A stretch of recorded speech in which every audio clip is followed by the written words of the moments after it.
देखो ध्यान से, इसमें कह रहा है कि a brooch is made with silver. Silver माने सिल्वर का कोई एक वायर है, उस वायर से एक ब्रूच बनाया गया है, और इस ब्रूच को बनाने में क्या किया गया है, 5 डायमीटर का यूज किया गया। 5 डायमीटर का मतलब डायमीटर कैसे होता है, सर्कल के दो ऐसे, मतलब सेंटर से होते हुए जो जाता है, ठीक है।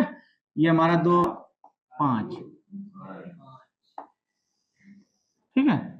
तो इस तरीके का 5 ब्रूच है, और इसके अंदर डिजाइन ऐसे ऐसे बना दिया है। तो डिजाइन से हमें कोई लेना देना नहीं है बेटा, ठीक है। हाँ खा लेना अभी, है ना, अभी खिलाएंगे तुम्हें, टेंशन मत लो।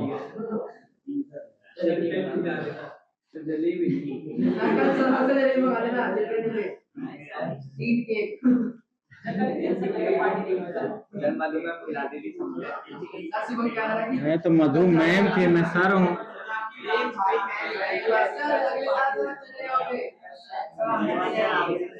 कौन चला जाएगा? अच्छा सुनो ध्यान से, बिल्कुल शांत। अब इसमें क्या कह रहा है कि जो इसका डायमीटर है ना, डायमीटर जो दिया है इसका वो 35 mm दिया है।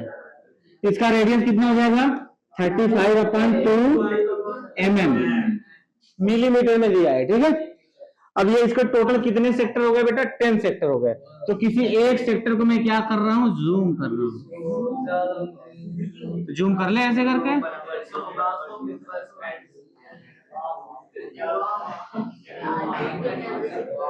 ठीक है। आप सुनो, तो इसमें 2 क्वेश्चन पूछा है। एक क्वेश्चन में कह रहा है कि इस टोटल जितना सिल्वर लगा है बेटा, सिल्वर वायर लगा है, उस टोटल सिल्वर वायर की लेंथ निकालो। अब ध्यान से मेरी बात सुनना। अब तुमको फार्मूला पता है, इसकी आर्क की लेंथ निकालना। ये तो लेंथ तुम निकाल लोगे, θ/360 × 2πr, तो ये सिर्फ और सिर्फ इसकी लेंथ निकलेगी। अब तुम्हारे पास 2 रेडियस भी तो है, तो किसी एक का निकाल के मैं 10 से क्या कर दूंगा, मल्टीप्लाई कर दूंगा, तो टोटल लेंथ हमारी आ जाएगी, ठीक है। तो लिखेंगे, इसका ये रेडियस दे दिया है 35.2 mm। कहेंगे देयरफॉर, पहला क्वेश्चन करेंगे, देयरफॉर टोटल लेंथ, ध्यान सुनो बात मत कर, total length of the silver wire is equal to, तो टोटल कितना सेक्टर बेटा, 10 सेक्टर है। गुणे एक सेक्टर का मैं निकाल रहा हूं, एक सेक्टर का निकालूंगा θ/360 और इंटू πr²। ये तो हो जाएगा, सिर्फ इसका हो जाएगा ये। फिर हमें क्या करना पड़ेगा, इसमें क्या करेगा, रेडियस कितने, डायमीटर कितना है, 5 डायमीटर है ना, तो या 2 गुणे रेडियस कर लो, या 5 डायमीटर भी तुम कर सकते हो, ठीक है ना। डायरेक्ट 35 कर दो, इसमें 5 गुणे 35, ठीक है। बात समझ आ रही है? या तो 5 इंटू रेडियस, डायमीटर कर लो, जितना डायमीटर, वो भी तो तार यूज हो रहा है। देखो ध्यान से, मान लो तुमने इतना जोड़ करके बनाया, सिल्वर यूज किया, कट किया तार, फिर अलग अलग करके ये जोड़े, यहाँ पे जोड़े, ज्वाइंट किए, तो सभी मतलब ये भी तो सिल्वर ही तो यूज हो रहा है, सिल्वर वायर, तो ये भी तो उसकी लेंथ में ही तो आएगा। मान लो इतना बड़ा तार मैंने लिया, अब उसमें से मैंने क्या किया, तो मैं इतना बड़ा काट के मैंने एक सर्कल बना लिया, फिर छोटा छोटा नाप के एक मतलब डायमीटर का 5-5 या 35 mm का डायमीटर बना के 5 मैंने ऐसे, जैसे नहीं वेल्डिंग करते हैं वैसे मैंने ऐसे जोड़ दिया, जिससे क्या होगा 10 सेक्टर बन गया। तो जो डायमीटर जोड़ा वो भी तो लेंथ में ही तो आ रहा है सिल्वर के, उसकी भी तो लेंथ बतानी पड़ेगी हमें। तो या तो तुम कर लो 5 इंटू डायमीटर, ठीक है, या यहां कर लो 10 इंटू रेडियस कर लो, बात एक ही है। बात समझना क्या? अब उसके बाद देखो यहां मैंने 10 क्यों किया बेटा जी, क्योंकि देखो ध्यान से सुनो मेरी बात, सिर्फ और सिर्फ मैं इतने का निकाल रहा हूं, ये जो निकल रहा है इतना, ये सॉरी ये जो निकल रहा है ये सिर्फ और सिर्फ इतने की लेंथ निकल रही है, इतना इतना इतना इतना इतना इतना, टोटल कितना हो गया 10। इसलिए मैंने सिर्फ इसमें 10 से मल्टीप्लाई किया, इस बात का ध्यान रखना, क्योंकि ये जो आर्क लेंथ होती है, ये जो लेंथ का जो फार्मूला होता है बेटा, L इज इक्वल होता है θ/360 इंटू 2πr होता है। यहाँ पे तुम लोग गलत बता, लेंथ में 2πr होता है, ठीक है। तो ये किस चीज का होता है, सिर्फ और सिर्फ आर्क लेंथ होता है, आर्क लेंथ बोलते हैं।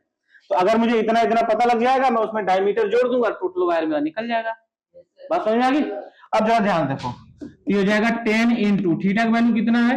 अब थीटा का वैल्यू निकालने के लिए हम निकालेंगे यहाँ से, तो इस थीटा का वैल्यू निकालने के लिए ध्यान से देखना बिल्कुल, इस थीटा को मैं कैसे निकालूंगा, 360, ध्यान सुनना बिल्कुल, टोटल कितने सेक्टर है 10, तो 360 अपन क्या कर दूंगा 10 डिवाइड करूंगा, कितना आएगा 36 डिग्री आ गया, समझा क्या? अब वही वैल्यू यहाँ रख लो, तो 36 अपॉन 360 इंटू 2, पाई की वैल्यू 22/7, और आर का वैल्यू कितना है बेटा, आर का वैल्यू 35/2, तो ये हो जाएगा 35/2 प्लस 5 गुणे डायमीटर कितना है 35।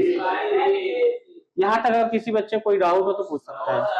अब थोड़ा सा कैलकुलेशन करो, देखो ध्यान से, यहाँ पे 36 एकम 36 दहा में 360, ठीक है, 10 से 10 खत्म, 7 पचे 35 हो गया, 2 से 2 कैंसिल, तो फिर 22 पचे कितना हो जाएगा, 5 दूना 10 के 0, 5 दूना 10 1 11, 110 प्लस 35 पंजे कितना होगा 5, अब इसको ऐड करो, 5 7 1 8 285 क्या mm मिलीमीटर, ये क्या हो जाएगा हमारा आंसर हो जाएगा, समझे? कर लोगे? तो अब इसका जो दूसरा पार्ट कह रहा है बेटा, दूसरा पार्ट सुनो ध्यान से, क्वेश्चन नंबर इसका सेकंड वाला जो है, इसमें कह रहा है कि ईच सेक्टर का एरिया निकालना है। एरिया देखो ध्यान से, क्या लिखेंगे, एरिया ऑफ सेक्टर लिख लेना, मैं ऑल सेक्टर का निकाल सम नहीं करना है। तो देखो क्या हो जाएगा, एरिया निकालने के लिए तो theta upon 360 into pi r square, theta की वैल्यू वही है 36 है, और इसका कितना 360 हो जाएगा। कोई दिक्कत किसी को? अब उसके बाद देखो, पाई का वैल्यू 22/7, आर का वैल्यू 35/2, 35/2, 7 पचे 35, 2 एकम 11, 36 दहा में 210, 5 दूना 10, और कुछ कटेगा नहीं कटेगा, ऊपर बचा 11 इंटू 35, तो 11 इंटू 35/2 दूना 4, तो 11 पचे 55 की 5, हासिल लगा 5 का, 11 3 35, 33 और 5 कितना हो जाएगा 38/4, कट करो, 4 8 4 9 36, 4 9 36, 2 आ गया, 4 6 24, 1 बच गया, 10 में लगाऊंगा 0, 4 दूना 8, 4 पचे 20 mm स्क्वायर। ये क्या है आंसर यार, देखो ये दिया होगा 96.25 है, समझ में आ गया? किसी को दिक्कत? ये क्वेश्चन भी रट लेना या समझ बूझ के अच्छे से कर लेना, घर पे जाके एक बार प्रैक्टिस कर लेना, प्रैक्टिस कर लोगे तो तुम्हारे हैबिट में आ जाएगा। ये क्वेश्चन आने हैं, अब मैं ज्यादा क्वेश्चन वैसा नहीं कराऊंगा जो एग्जाम में नहीं आता है, मैं सिर्फ वही क्वेश्चन कराऊंगा जो एग्जाम में आता है। बात समझ आ गया? कर लोगे? नोट करो इसे। और कोई